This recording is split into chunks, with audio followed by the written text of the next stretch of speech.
Salut, bienvenue sur ma chaîne, j'espère que vous allez tous bien.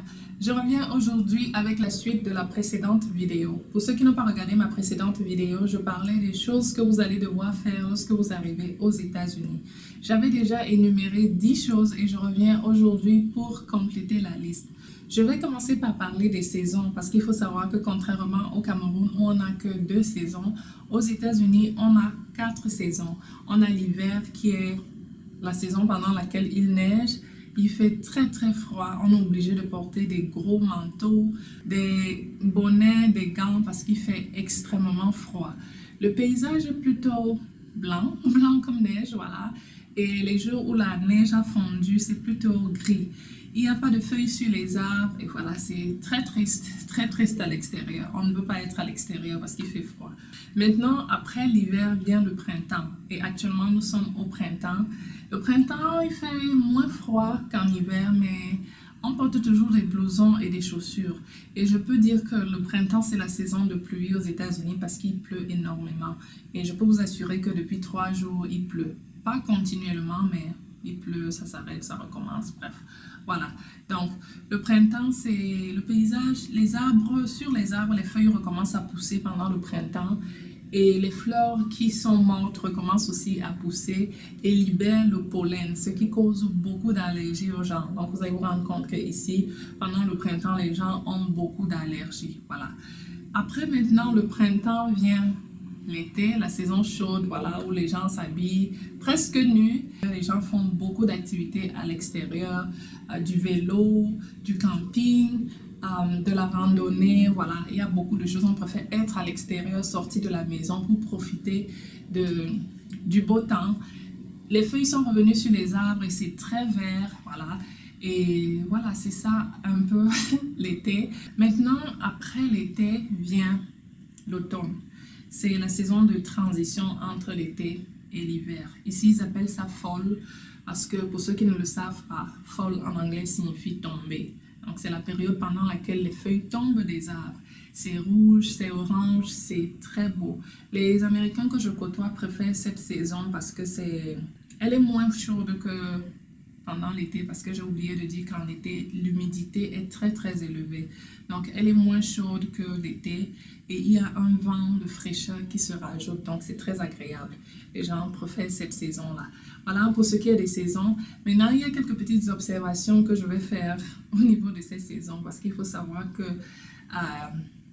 en fonction des saisons, le soleil se lève et se couche à des heures différentes. En hiver, par exemple, le soleil se lève vers 8h, 8h30 et se couche à 17h. Donc, imaginez que vous allez au travail à 8h du matin, il fait encore nuit et lorsque vous revenez à 17h, il fait déjà nuit et c'est comme ça.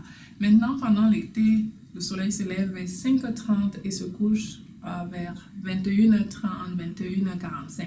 Donc, imaginez moi qui vais au lit à 22h, 21h30 en été, je vois qu'il y a encore le soleil à l'extérieur et je me dis, ah, dans 30 minutes, je dois aller me coucher et c'est bizarre. Donc, il y a des petits trucs comme ça. Et il faut savoir aussi qu'en hiver, ici, par exemple, on a 6 heures de différence avec le Cameroun. Donc, s'il est midi au Cameroun, ici, on est à 6 heures du matin. Et en été, on a 5 heures de différence. Et j'aimerais préciser que ces saisons durent 3 mois maximum. Mais ça dépend vraiment de l'état dans lequel vous vivez. Il y a des états, par exemple, où l'hiver dure 4-5 mois. Donc voilà, pour ce qui est des saisons aux États-Unis. Le prochain sujet que j'aimerais aborder, ce sont les tailles. Lorsque vous arrivez aux États-Unis, vous devez connaître votre taille. Je ne connaissais pas ma taille de soutien, je ne connaissais pas ma taille de pantalon. Tout ce que je savais, c'était que je chausse entre 40 et 41. Si vous chaussez 40, sachez qu'aux États-Unis, vous allez chausser 8. Et si vous chaussez 41, ici, vous allez chausser 9. Voilà. Pour ce qui est des jeans et des chemises, par exemple, si vous faites du 36, ici, vous allez faire du 4. Et si vous faites du 34, vous allez faire du 2 parce qu'ils ont des tailles 0, 2, 4, 6, 8. Donc voilà. Le secret, c'est juste d'enlever 32 à votre taille française et ça va vous donner votre taille américaine. Pour la petite histoire, j'ai une Camerounaise qui est venue ici récemment et elle m'a apporté un paquet. Je ne connaissais pas, je n'avais jamais visité l'état dans lequel elle vit Et je me suis dit, tiens, voilà une bonne opportunité. Je préfère même aller sur place là-bas pour récupérer mon paquet. Et arrivé là-bas, j'ai décidé de l'amener faire du shopping. On ne connaissait pas sa taille, donc on était obligé de prendre beaucoup de vêtements. Et lorsqu'elle est arrivée à l'essayage, elle essayait et elle me montrait. Ici, je voyais que, oh, ce pantalon jean te va très bien. On regardait la taille et on déterminait que, ok, voici donc ta taille de jean. Comme ça, la prochaine fois que tu vas faire les achats, sache que voici ta taille de jean. Donc, c'était un peu comme ça. Juste pour vous dire qu'il faut connaître vos tailles lorsque vous arrivez aux États-Unis. Ça va vous permettre de faire du shopping facilement. Le prochain point que j'aimerais aborder, c'est la date et les chiffres. Chez nous, lorsqu'on écrit la date, on va mettre 1er janvier 1999. On commence par le jour, ensuite le mois et l'enfant l'année. Aux États-Unis, ils commencent par le mois, je ne sais pas pourquoi. Donc, ils vont dire janvier 1er 1999. Et en ce qui concerne les chiffres, il y a deux chiffres qu'ils écrivent différemment. Ils écrivent 1 comme ça, juste une barre, et 7, c'est comme ça. Et vous allez trouver aussi certaines personnes qui vont écrire 9 comme ça. Donc voilà, c'est très bizarre parce que je me suis embrouillée plusieurs fois avec cette histoire de date. Et je me souviens qu'une fois, j'ai écrit la date plutôt en français. Et quelqu'un m'a dit, l'année n'a pas plus de 12 mois. Tu as mis, je ne me souviens plus ce que j'avais écrit, même avait dit que l'année n'a pas plus de 12 mois. Je me suis rendu compte, oh c'est vrai, j'ai oublié. Il faut que je commence par le mois, ensuite le jour. Voilà, c'est comme ça. Donc, la dernière chose que j'aimerais aborder, c'est le fait d'être tactile. Lorsque vous arrivez aux États-Unis, vous devez oublier cette habitude. Parce que je prends l'exemple sur nous, les Camerounais. Si je cause avec ma copine, il y a des fois où je peux la tapoter sur l'épaule ou bien on va se faire des petits trucs où on se touche, on fait des choses comme ça. Ou alors, un de mes amis garçons peut facilement me prendre à l'épaule comme ça et on marche comme ça, il me tient par le bras.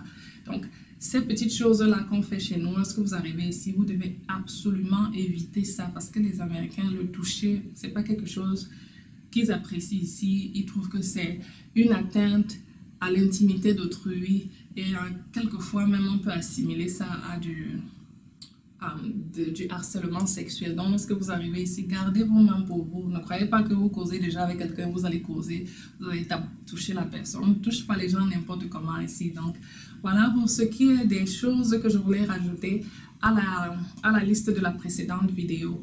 Il y a beaucoup de choses que je n'ai pas mentionnées ici parce que je savais que... parce qu'en fait, je me suis dit que ça ne valait pas la peine d'en parler maintenant et de vous redire encore la même chose lorsque je vais faire des vidéos concernant ce sujet précis. Par exemple, la conduite aux États-Unis, je ne pouvais pas vous mentionner des choses de la conduite ici et vous dire encore la même chose lorsque je vais faire une vidéo sur la conduite aux États-Unis. Donc, vous voyez un peu. Mais si dans la première vidéo et dans celle-ci, il y a des points que je n'ai pas touchés et que vous avez des questions, surtout n'hésitez pas à me les poser et je me ferai le plaisir de vous répondre. Voilà pour tout ce qui est de cette vidéo. Merci de l'avoir regardée jusqu'à la fin. Si vous avez aimé, donnez-moi un pouce en l'air, partagez et surtout abonnez-vous à ma chaîne parce que c'est ça l'essentiel. Portez-vous bien, on va se retrouver la prochaine fois. Ciao, ciao!